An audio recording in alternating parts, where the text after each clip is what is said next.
네, 여러분 반갑습니다. 큐스타디 수리통계학을 강의할 근태원 선생입니다. 자, 우리가 여러분 수리통계학을 여러분 공부해야 될 우리 학생들은 주로 이제 통계학과를 우리가 지나간 학생들이라든가 또는 수학과에서 통계학을 배우기도 하고 또 상대성인 경우에도 이 통계학, 우리 수리통계학을 공부해야 되는데 자, 이 수리통계학은 우리가 통계학, 그죠? 내용 중에서 상당히 많은 난이도 높은 어려운 내용들을 포함하고 있는 아주 어려운 과목 중에 하나랍니다. 여러분 원서를 기준으로 했을 때 약 800페이지 분량으로 그 내용도 방대하죠. 물론 시중에 돌아다니는 이상한 책들 보면 한 300페이지 되어 있는 책도 있긴 한데 그런 책으로 공부해가지고 망하죠. 그래서 정상적인 우리 수리통계학 책을 보면 대개 약 한 800페이지 분량으로 이렇게 책이 만들어져 있는데 자, 그 내용들을 우리가 한번 빠짐없이 한번 공부를 한번 해보려는 것이 바로 요 강의의 특징이랍니다.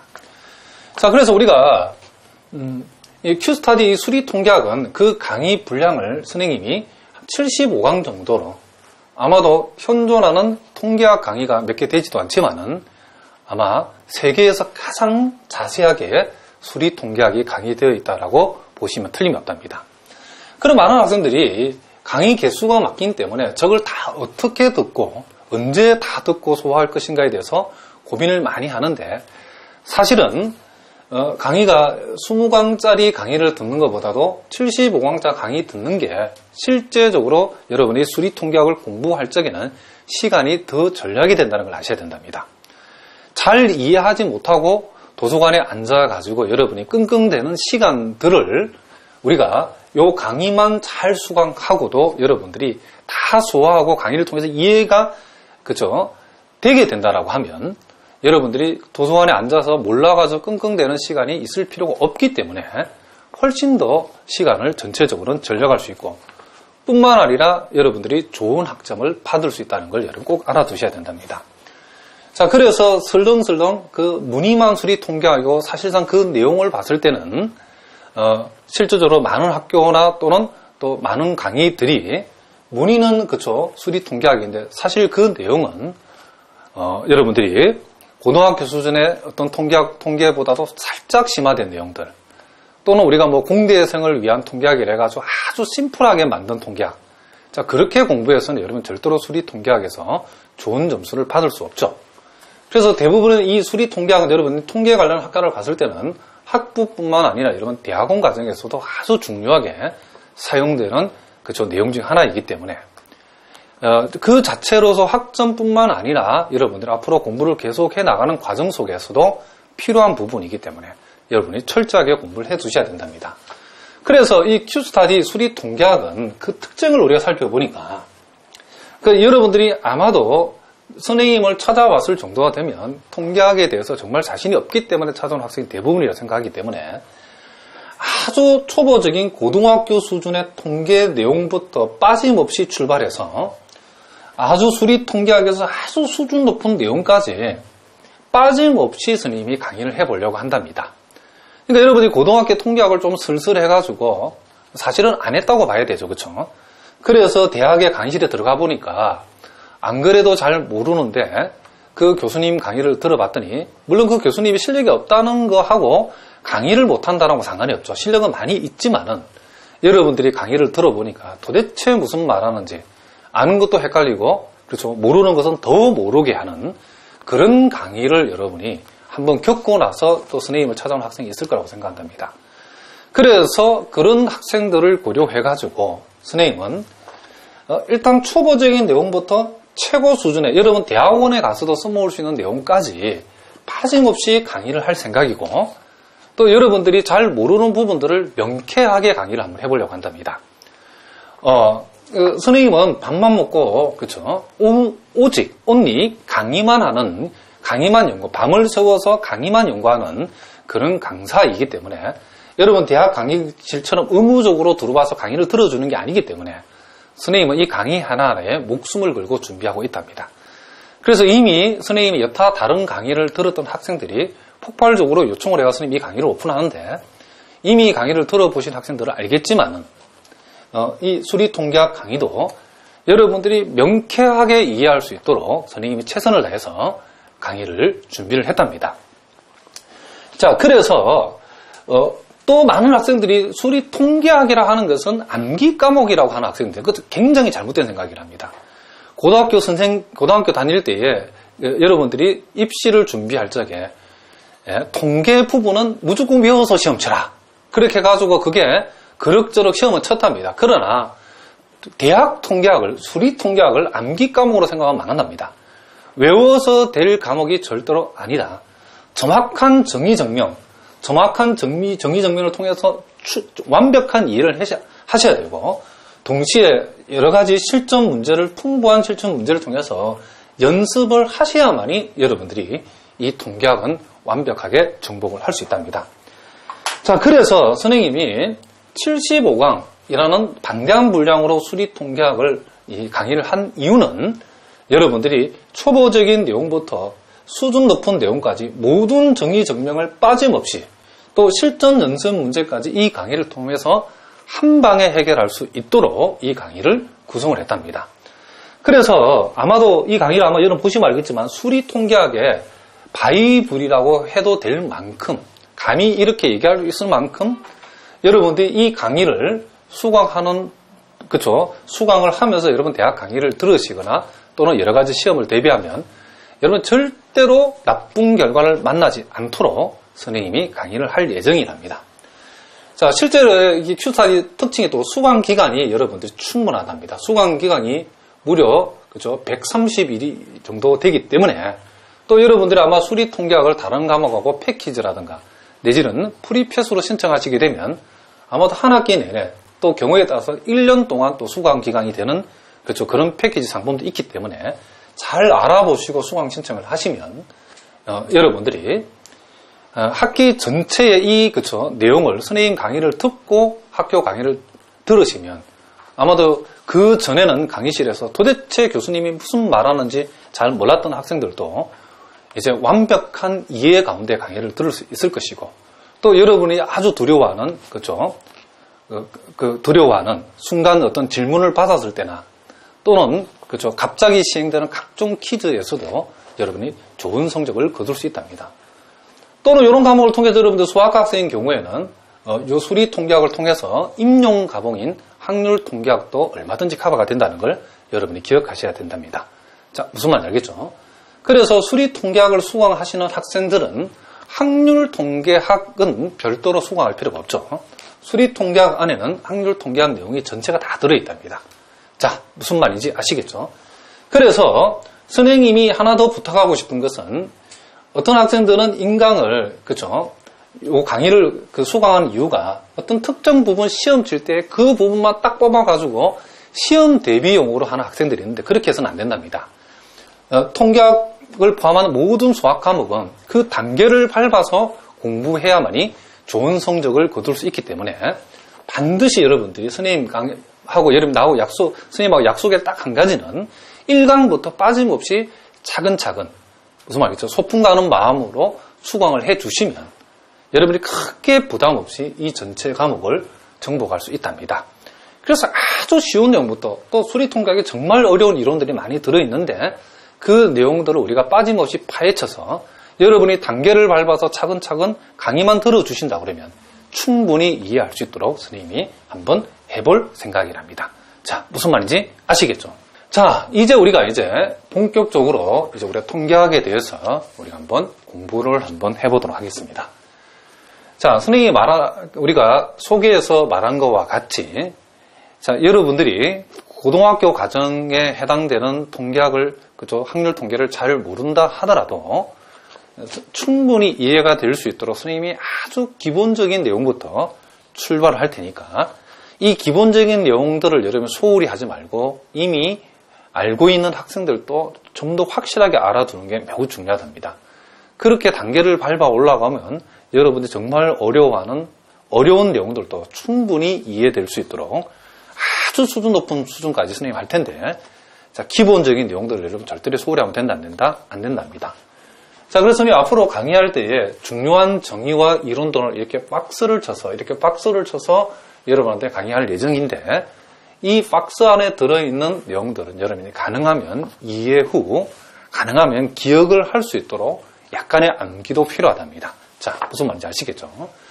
자, 우리가 제일 먼저 우리가 데피니션 1을 보니까, 자, 표본 공간이라는 용어가 나오는데, 그쵸. 우리가 이 통계학을 공부를 잘하는 방법은 정확한 용어의 이해, 그 용어의 정의의 정확한 의미를 파악하는 데부터 출발한답니다. 그래서 우리가 제일 처음에 나오는 얘기가 지금 표본 공간이라는 말이 나오는데, 이 표본 공간이 뭔지를, 그죠? 절대로 몰라서는 안 된답니다. 실제로 많은 학생들 실제 질문을 던져보면 표본 공간에 대해서 정확하게 알고 있는 학생들이 정말 그쵸? 드물 정도로, 그러니까 표본 공간이 뭔지 모르고 통계학을 공부한다는 것은 굉장히 어리석은 얘기죠. 그래서 일단 우리가 출발 자체가 표본 공간이 뭔지부터 우리가 이런 기본적인 내용부터 우리가 한번 시작을 한번 해보겠다 이런 얘기를 합니다. 자, 그러면 표본 공간이 뭐냐? 표본 공간이라는 것은 통계적 실험, 보통 시행이라고 하죠. 어떤 시행에서 나타나는 모든 결과들의 집합을, 자, 어떤 통계적 실험, 무슨 말이겠죠? 또는 통계적 시행의 어떤 시행에서 나타나는 모든 결과들, 자, 나타나는 모든 결과들을 모아놓은 그 집합을 우리는 뭐한다? 표본 공간이라고 한다. 그리고 이것을 기호로는 우리가 S로 나타낸다라고 얘기를 했답니다. 자, 표본 공간이 뭐라고요? 어떤 통계적 실험에서 나타나는 모든 결과들의 집합, 모든 결과들을 원소로 모아가지고 만들어 놓은 집합, 그 집합을 우리는 뭐한다? 표본 공간이라고 한다. 아, 선생님, 그렇게 쉬운 얘기는 우리 다 알고 있는데요. 이렇게 얘기하는 학생도 있겠지만은, 우리 가운데는 이런 내용도 모르는 학생도 많이 있답니다. 그러니까 아는 분들은 다시 확실하게 누가 물어보더라도 바로 대답할 수 있는, 자, 그 정도로 확실하게 해두고, 모르는 분들은 철저하게 해두셔야 된답니다. 자, 그러면 통계적 실험에서 나타나는 모든 결과들의 집합을 표본 공간에 하겠는데, 자, 이 추상적인 느낌 우리가 구체적인 우리가 요 예제 1을 통해서 우리 한번 확인을 한번 해보겠습니다. 자, 다음 각 경우에 표본 공간을 구하여라 라고 했는데, 자, 표본 공간을 구하라겠죠. 자, 그럼 여기 각각의, 자, 5문제가 있는데, 선생님 일단 3문제를 미리 소개했는데, 자, 1번을 보니까 한 개의 동전을 던져서 앞면이 나오면 다시 동전을 다시 던지고, 뒷면이 나오면 한 개의 주사위를 던지는 요런 실험, 요런 실험에서의 표본 공간을 우리가 한번 조사를 해보라 그랬답니다. 자, 그러면 우리가 보통 동전의 앞면을 우리가 보통 H라고 표시하고, 자, 동전이 뒷면이 나왔을 때는 우리가 보통 요놈을 T라고 이렇게 표시를 한답니다. 자, 그럼 주사위를 던졌을 때는 나오는 거, 이 주사위의 경우에는, 자, 이 주사위의 경우는 눈이 1하고 2하고 3하고, 자, 4하고 5하고, 자, 6이 가능하겠죠. 자, 그러면 우리가 일어날 수 있는 모든 결과들을 원소로 모아놓은 집합이 표본 공간에 있으니까, 자, 일단 우리가 여기서 생각해보고자 하는 표본 공간 S라고 하는 것은, 자, 나올 수 있는 모든 결과들을 우리가 생각해보면, 자, 첫 번째 동전을 던져서, 자, 앞면이 나오면 다시 동전을 던진다 했으니까, 자, 첫 번째 앞면이 나왔다. 그러면 동전을 다시 던지는데, 다시 던진 동전이 앞면이 또 나올 수 있죠. 그러니까 동전만 2번 던져서 앞면일 수도 있고, 첫 번째 동전이 앞면이 나왔다. H죠. 그리고 다시 동전을 던져서 뒷면이 나오는 경우도 있겠죠. 자, 일단 첫 번째 동전을 던졌을 때 앞면이 나왔을 때는 이어서 다시 동전을 던지기 때문에 동전만 2번 던지는 경우는 앞면하고 앞면, 뒷면 요런 그쵸 결과물이 있겠죠. 또 첫 번째 이제 동전을 던졌는데, 자, 여기 보니까 뒷면이 나오면 주사위를 이제 한번 던지자 했겠다, 알겠죠? 자, 첫 번째 동전을 던져서 뒷면이 나왔다. 그러면 주사위를 던지자 했으니까 뒷면이 나오고 주사위를 던져서 1이 나오는 경우하고, 뒷면이 나오고 주사위를 던져서 2가 나오는 경우하고, 뒷면이 나오고 주사위를 던져서 3이 나오는 경우하고, 뒷면이 나오고 주사위를 던져서 4가 나오는 경우하고, 뒷면이 나오고 주사위를 던져서 5가 나오는 경우하고, 뒷면이 나오고 주사위를 던져서 6이 나오는 경우. 자, 이렇게 바로 그렇죠. 요런 결과물들이 우리가 생길 수 있다는 것을 알 수 있답니다.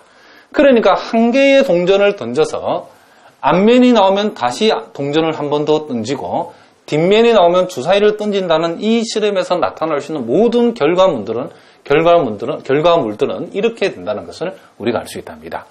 그러니까 동전 앞면, 동전 앞면, 뒷면, 그리고 동전 뒷면 주사위 1번, 동전 뒷면 주사위 2번, 뒷면 주사위 3번, 뒷면 주사위 4번, 뒷면 주사위 5번, 뒷면 주사위 6번.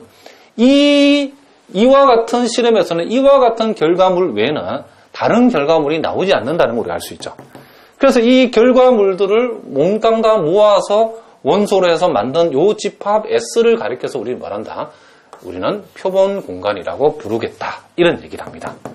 자, 무슨 말인지 알겠죠? 자, 이미 우리가 알고 있는 분들도 많이 있지만 우리가 기초부터 공부를 해보자는 거죠.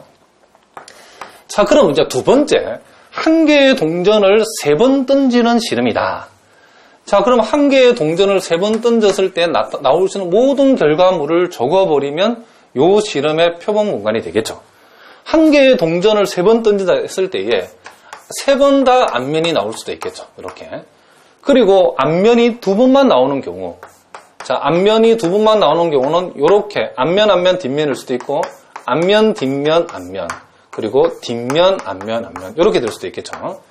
그리고 앞면이 한 번 나오는 경우는, 자, 앞면, 뒷면, 뒷면, 앞면, 그쵸, 뒷면, 그리고 뒷면, 앞면, 이럴 수도 있고, 앞면이 한 번도 나오지 않을 수도 있겠죠. 자, 요렇게, 요와 같은, 그쵸, 내용들이, 결과물들이, 그쵸, 표본 공간을 완성한다는 것을 우리가 알 수 있답니다. 자, 무슨 말이겠죠? 이미 여러분 충분히 할 수 있는 아주 기본적인 내용들이죠. 자, 그리고 우리가 또 세 번째 경우도 살펴보면, 한 개의 이제 동전을 3번 던질 때에 앞면이 나오는 횟수에 관한 실험이겠죠. 이제는 앞면이 나오는 횟수에 관한 얘기니까 한 개의 동전을 3번 던졌을 때에 앞면이 한 번도 안 나오는 거, 횟수가 0번일 수도 있고, 앞면이 딱 한 번 나오는 경우도 있고, 앞면이 2번 나오는 경우도 있고, 앞면이 몇 번 나오는 경우도 3번 나오는 경우도 있죠. 그러니까 동전을 3번 던져서 앞면이 나오는 횟수에 관한 실험에 대해서의 표본 공간이라는 것은 무슨 말이겠죠? 앞면이 0번인 케이스하고 1번인 케이스하고 2번인 케이스하고 3개 다 앞면이 되는 케이스. 횟수가 0번인 경우, 1번인 경우, 2번인 경우, 3번인 경우 요 4가지가 표본 공간을 만든다는 것을 우리가 알 수 있답니다. 자, 무슨 말인지 아시겠죠? 자, 계속해서 우리가 4번, 5번 문제도 우리가 한번 살펴보도록 하겠습니다.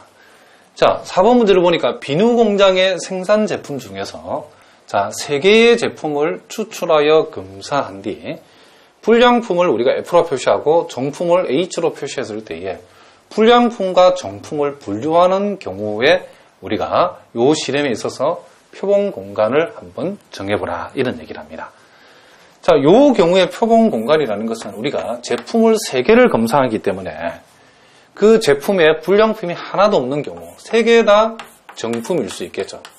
그리고 2개는 정품인데 하나가 불량품일 수도 있겠죠. 자, 그런 경우는 요런 경우하고 자, 요 경우하고 또 요런 경우가 있다는 것을 우리가 알 수 있답니다. 그리고 불량품이 2개가 나오는 경우는 요 경우하고 자, 요런 경우하고 그리고 요런 그죠 경우가 있겠죠. 그리고 3개 다 불량품일 수도 있겠죠. 자, 요렇게 적어주면 우리가 요 실험에서의 표본 공간임을 우리가 쉽게 알 수 있다. 이런 얘기를 합니다. 자, 이와 같이 우리가 1번부터 4번까지 이 표본 공간이 이와 같이 그죠? 이 개수를 카운팅할 수 있는 이런 경우도 있지만은 또 우리가 표본 공간에는 자, 이 5번과 같은 경우는 우리가 어떠한 조건식으로 나타내야 되는 그런 표본 공간도 있답니다. 예를 들면 여기 나와 있는 것처럼 중심이 원점이고 반지름이 3인 원의 원주 및 내부에 있는 모든 점을 우리가 표본 공간으로 둘 수도 있답니다. 이런 문제들이 있죠.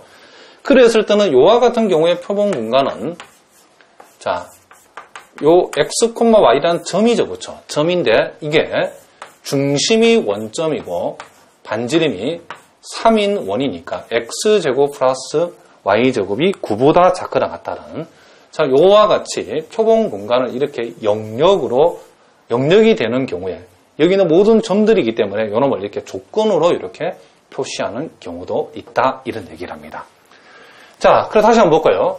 그래서 우리가 이 표본 공간이라는 것은 어떤 통계적 실험에서 나타나는 모든 결과물을 빠짐없이 원소로 해서 만들어 놓은 집합을 우리는 말한다. 표본 공간이란다는 걸 여러분이 반드시 기억하셔야 된답니다.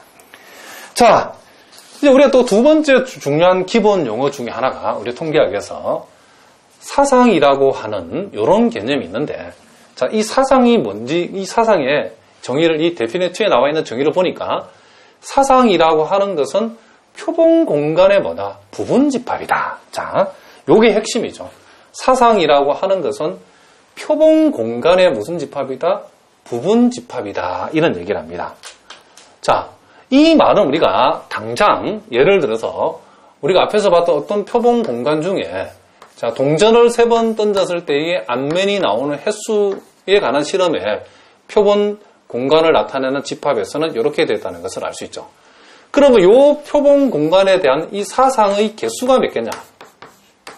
사상의 개수가 몇 개냐라고 이렇게 질문을 한다 그러면 우리는 금방 대답할 수 있어야죠. 왜? 사상이라고 하는 것은 어쨌든 이 집합 S의 뭐다? 부분 집합이니까.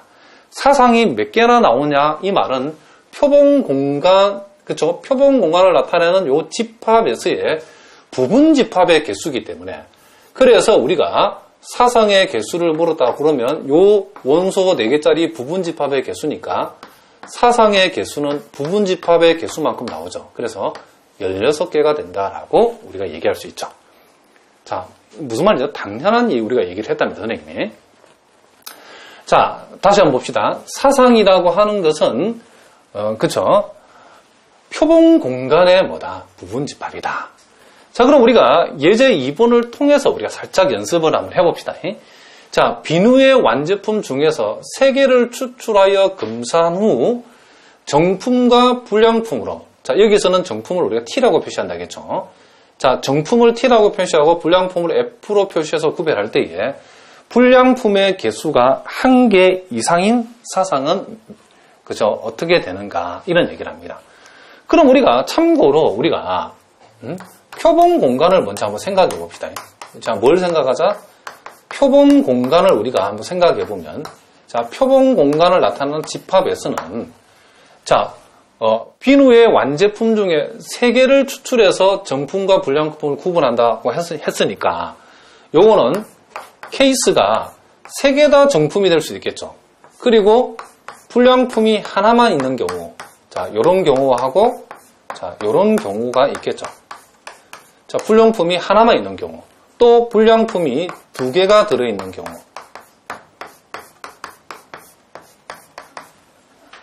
불량품이 2개가 들어있는 경우, 자, 요런 경우하고 3개 다 불량품인 경우, 요런 경우가 있겠죠. 자, 이게 전체 집합이죠. 일종의 표본 공간이니까. 자, 표본 공간이 이렇게 되는데 우리가, 자, 불량품의 개수가, F의 개수가, 자, 1개인 사상은 어떻게 되는가? 자, 이 사상은 요 집합에서의 부분 집합이겠죠. 이걸 A라고 한다 그러면 우리가 어떻게 표현할 수 있죠? 불량품이 1개 이상이라겠죠. 1개 이상인 사상의 개수. 그러면 여기 이 표본 공간에 있는 이 원소들을 가지고 우리가 부분 집합을 만들었을 때에 불량품의 개수가 1개 이상이니까 불량품이 하나도 없는 요 놈만 빠지면 되죠. 요 놈만 빠지고 요 나머지를 여기다가 어떻게 한다? 다 적어주면 된다. 이런 얘기를 합니다.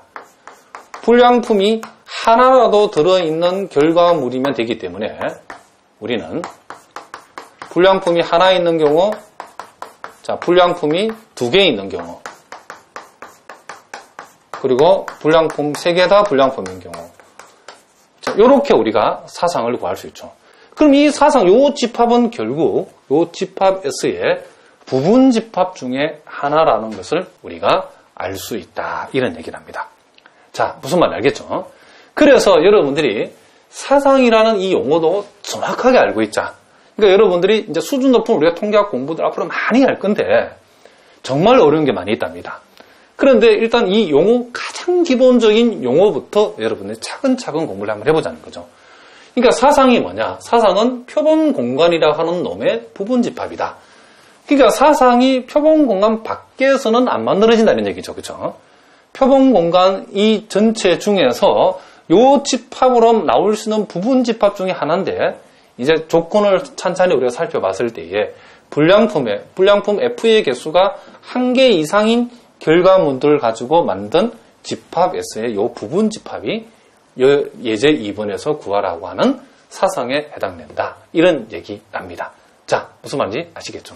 자, 이제 우리가 또 THN2를 보니까 이 사상들의 이제 관계가 6가지가 나와 있는데, 자, 요 선생님이 이제 미리 일단 3개를 먼저 적어놨는데, 자, 요 3개하고 그 밑에 나와 있는 3개를 포함해서, 자, 요런 용어들도 여러분들이 정확하게 알고 있어야 된답니다. 자, 첫 번째 나오는 게 전사상인데, 토탈 이벤트라고 우리가 보통 얘기하는데, 자, 요 놈은 전사상이라는 것은 표본 공간, 그렇죠? 이렇게 한번 메모를 해봅시다. 표본 공간, 자, S의 모든 원소, 그렇죠? 표본관 S의 모든 원소를 포함하는 사상. 자,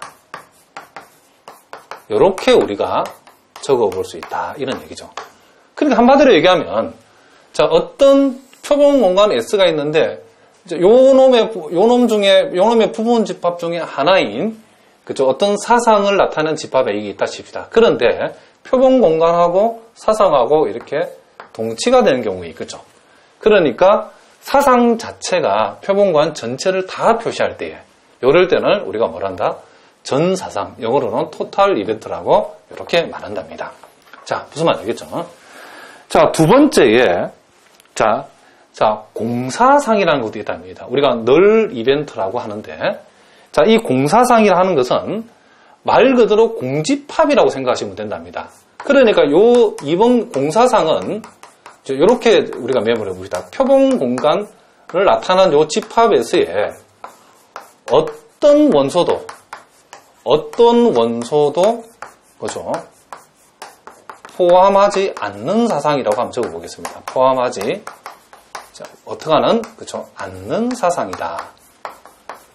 자, 그러니까 사상이라고 하는 것은 표본 공간 S의 부분 집합인데, 요 표본 공간 S의 어떤 원소도 포함하지 않으니까 이 사상 안에는 그쵸, 원소가 하나도 없겠죠. 그쵸? 그래서 우리는 이놈을 공사상, 그 원어로는 우리가 널 이벤트라고 이렇게 불러준다. 이런 얘기를 합니다. 자, 무슨 말인지 알겠죠?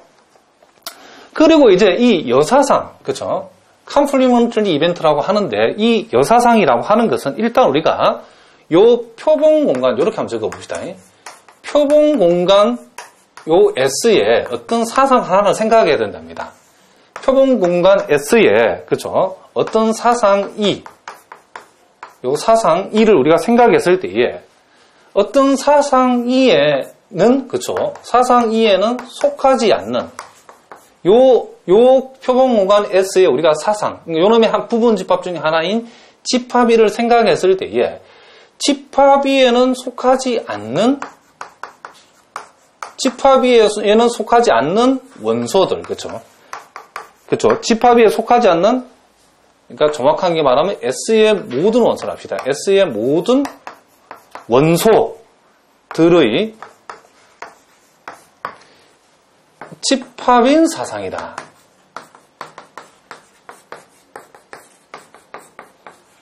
자, 우리가 보통 요 놈을 이 발하고도 표시하고 또는 이 컴플리먼트라고도 표시하는데, 일종의 여집합을 생각하면 되겠죠. 그러니까 집합 S의 표본 공간을 나타내는 집합 S의 부분 집합 중에 하나는 사상 E를 우리가 생각했을 때에, 요 사상 E에 들어있지 않는 원소들을 가지고 만든 집합인 사상들을 우리는 요 E 입장에서는 여사상 내지는 우리가 보통 집합으로 나왔을 땐 여집합이라고 이렇게 표시해주면 된다. 이런 얘기를 합니다. 자, 그러니까 여사상이라고 하는 것은 E에는 들어있지 않는 원소들 가지고 만든 사상들을 우리는 말한다. 이 입장에서 여사상이라고 얘기한다. 원어로는 우리가 컴플리먼터리 그죠? 컴플리멘터리 이벤트라고 얘기한다. 이런 얘기를 합니다. 자, 무슨 말인지 아시겠죠? 자, 이제 네 번째 우리 합사상, 곱사상, 자, 그리고 배반사상이 나와 있는데, 자, 요놈은 선생님이 미리 좀 필긴 했는데, 요 내용을 여러분 먼저 꼭 한번 적어 보시기 바랍니다. 자, 요건 물론 여러분들이 인쇄로 여러분 미리 해놓을 수도 있지만은, 이 중요한 용어들은 여러분이 꼭 한번 써보셔야 된답니다. 결코 요 쓰는데 드는 시간이 낭비가 아니랍니다. 자, 무슨 말인지 알겠죠? 자, 다 쓴 줄 믿고 이제 선생님이 한번 같이 한번 살펴보겠습니다. 자, 합사상이다. 자, 유니온 이벤트라고 하는데, 자, 요놈은 이 두 사상 E와 F에 대해서 E 또는 F 중에서 적어도 한쪽이 일어나는 사상을 우리는 뭐란다? 합사상이라고 한다. 이런 얘기를 합니다. 우리가 보통 요 합사상을 우리가 이렇게 표현하죠. 집합 E와 집합 F의 무슨 집합? 요놈이 합집합이라고 표시했을 때에, 자, 요 X는 집합 E의 원소이든지 또는 사상 F를 나타내는 집합 F의 원소가 되든지, 자, 요렇게 우리가 표시할 수 있다. 이런 얘기죠. 자, 그리고, 자, 이 곱사상이라고 하는 것은, 자, 인터섹션 이벤트라고 했는데, 요놈은 두 사상 E와 F에 대해서 E와 F가, 자, 동시에 일어나는 사상이다라고 얘기할 수 있죠. 자, 요놈 역시도 우리가 굳이 이렇게 표시해보면 E와 F의 교집합으로 표시할 수 있고, 자, 요놈의 원소 X는 E의 원소이면서 and, 동시에 뭐의 원소? F의 원소. 그러니까 사상 E에도 포함되고 사상 F에도 동시에 포함되는 요놈을 우리는 뭐한다? 사상 입장에서는 곱사상이라고 얘기한다. 이런 얘기죠. 자, 우리가 또 여섯 번째 이 배반사상을 보니까 그렇죠. 자, mutually exclusive 이벤트라고 했는데, 이 배반사상이라는 것은 두 사상 E와 F를 우리가 생각했을 때에 E와 F 중에서 한쪽이 일어나면 다른 쪽이 일어나지 않을 때 E와 F는 서로 보다 배반이라고 우리가 얘기하고, 이 서로 관계를 우리가 배반사상이라고 얘기한다. 이런 얘기를 합니다. 자, 무슨 말인지 아시겠죠? 그러니까 여러분들이 여사상하고는 구분해야 되는 게, 이 여사상하고 살짝 다르죠? 그러니까 우리가 전체 표본 공간을 이만큼이라 했을 때에 사상 E의 여사상이라는 것은 E를 빼고 나머지 전부 다죠. 그렇죠? 요게 지금 뭐다? 지금 무슨 사상이다? 여사상이고, 배반사상이라고 하는 것은 여러분들이 이런 개념으로 보시면 되죠. 이 전체를 근원 사상이라고 했을 때에, 자, 무슨 말이겠죠? 배반사상이라는 것은 이런 개념이랍니다. 이런 개념. 그러니까 사상 E하고 사상 F가 동시에 발생할 수 없다. 서로 공통 부분이 없다. 이런 얘기지. 무슨 말이겠죠? 요놈 아닌 나머지 전부를 나타내는 여사상하고는 여러분들이 배반사상하고 여사상은 개념적으로 얘를 조금 구분해야 된다는 것도 여러분이 알아두셔야 된다. 이런 얘기를 합니다. 자, 무슨 말인지 알겠죠? 그래서 우리가 이 여섯 가지의 이 사상들을 우리가 TH1에서 우리가 공부를 해봤는데, 이것도 가장 기본적이고 우리가 통계학을 할 때 여러분의 중요한 용어들이기 때문에 이런 용어에 대한 정확한 이해가 여러분에게 반드시 필요하다. 이런 얘기죠. 자, 그러면 우리가 요놈과 관련된 우리가 문제 연습을 조금 한번 해보도록 하겠습니다.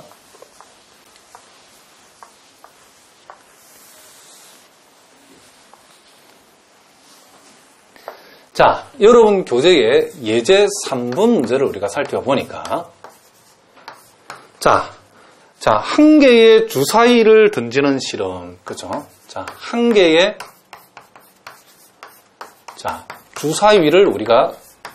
한 개의 주사위를 우리가 던지는 어떤 실험이 있는데, 자, 거기에서, 자, 그럼 요 놈의, 그죠? 표본 공간 집합 S는 당근 1하고 2하고 3하고 4하고 5하고 6이 되겠죠. 그런데 거기 보니까, 자, 요 놈의 부분 집합 중에 하나인 사상 1을 1, 2, 3이다. 그러니까 하나의 주사위를 던졌을 때에 1, 2, 3이 나오는 사상을 2라고 했고, 사상 F는 1, 3, 5라고 이렇게 뒀답니다. 자, 이렇게 뒀을 때에, 자, 표본 공간은 우리가 금방 구했죠. 이랬을 때 두 번째는 두 사상의 합사상을 생각해 보라. E와 F의 무슨 사상? 자, 합사상이라고 하는 것은 말 그대로 E와 F의 뭘 나타낸다? 합집합을 나타내는 거죠. 그러니까 요놈 합집하니까 1하고 2하고 3하고 뭐가 된다? 5가 되는 거고. 그리고 곱사상을 우리가 한번 생각해 보라 그랬죠. 곱사상. 자, 요놈은 2하고 F의 뭐가 된다? 공통부분이 되는. 요놈 공통부분이 1하고 3이죠. 그러니까 1하고 3이라는 것을 우리가 금방 알 수 있고. 그리고 집합이의 여사상을 생각해 보라 그랬죠. 자, 집합이의 무슨 사상? 여사상이라고 하는 것은 E가 아닌 거니까 전체 표본 공간을 나타내는 전체 표본 공간에서 E가 아닌 놈이니까 4하고 5하고 E가 아닌 놈을 몽땅 다 원소라는 집합이다. 이렇게 할 수 있죠. 그리고 총사상의 개수, 총사상의 개수를 구하라고 하는 것은 결국 사상이라는 내용이 이 표본 공간의 부분집합이라고 정의되어 있기 때문에 요놈의 부분집합의 개수니까 2의 6승계죠. 그래서 우리는 총 64개의 우리가 사상을 생각해 볼 수 있다. 이런 얘기죠. 자, 그러니까 우리가 이 용어의 정의만 정확하게 알면 이런 내용들을 우리가 풀 수 있답니다. 자, 아마도 여러분들이 예제 3번 같은 걸 볼 적에 정말 쉽다 생각이 들겠죠. 자, 이 기초적인 내용이 그렇답니다. 그렇지만 여러분 통계학이 이렇게 쉬운 것만 나오는 거라고 생각하면 큰 거 다치죠. 그렇죠? 앞으로 정말 어려운 내용들이 많이 나온답니다. 아까 선생님이 서두에서도 얘기했지만은 이런 기본적인 내용부터 차근차근 단계를 밟아가면 아무리 어려운 내용도 우리가 충분히 소화할 수 있답니다. 여러분 선생님 믿고 따라오셔야 된답니다. 자, 그 다음에 이제 우리가 또 네 번째 문제도 우리가 한번 간단하게 연습을 한번 해보겠습니다. 자, 거기는 보니까 한 개의 동전을 한 개의 동전을 던져서 앞면이 나오면 H, 뒷면이 나오면 T라 했을 때의 얘기죠. 자, 한 개의 동전을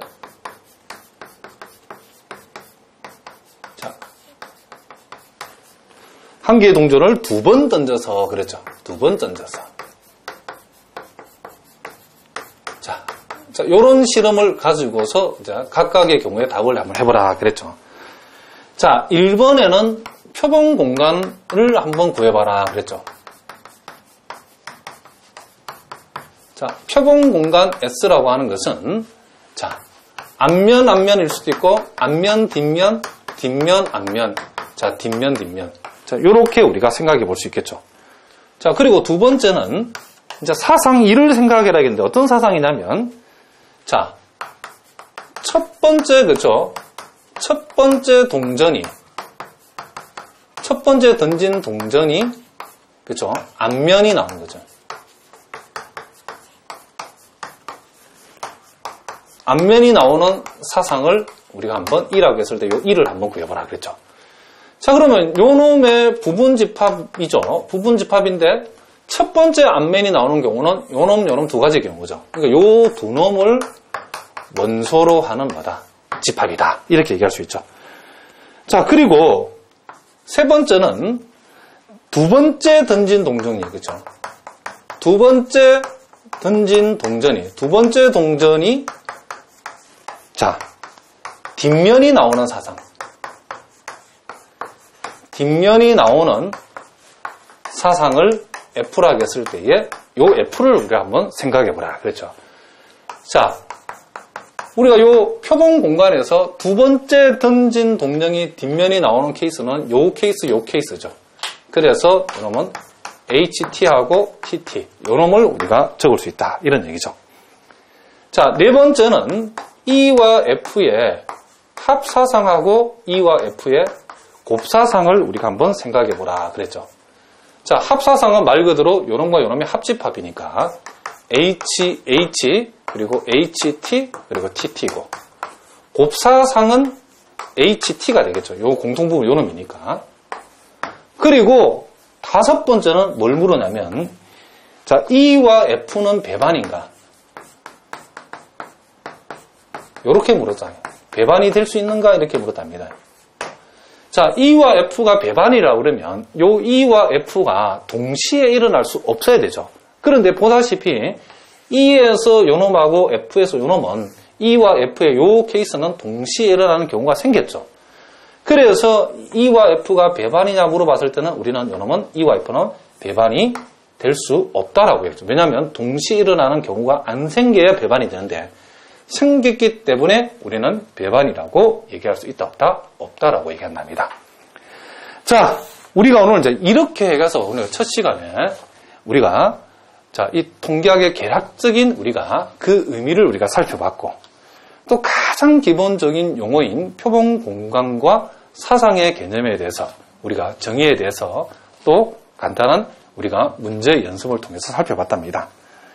자, 여러분들이 오늘 하는 내용은 정말 대단히 쉽고 기본적인 내용인데 선생님이 강의는 이렇게 쉽고 기본적인 내용부터 출발해서 여러분들이 상당한 수준의 내용까지 다 다룰 예정이랍니다. 그래서 여러분들 욕심내지 말고 쉬운 내용부터 기본적인 내용부터 차근차근 선생님의 강의를 잘 들으면 선생님이 충분히 이해하고 여러분 좋은 결과를 얻을 수 있도록 그렇게 강의를 해보려고 한답니다. 자, 어쨌든 여러분 오늘도 수고하셨습니다.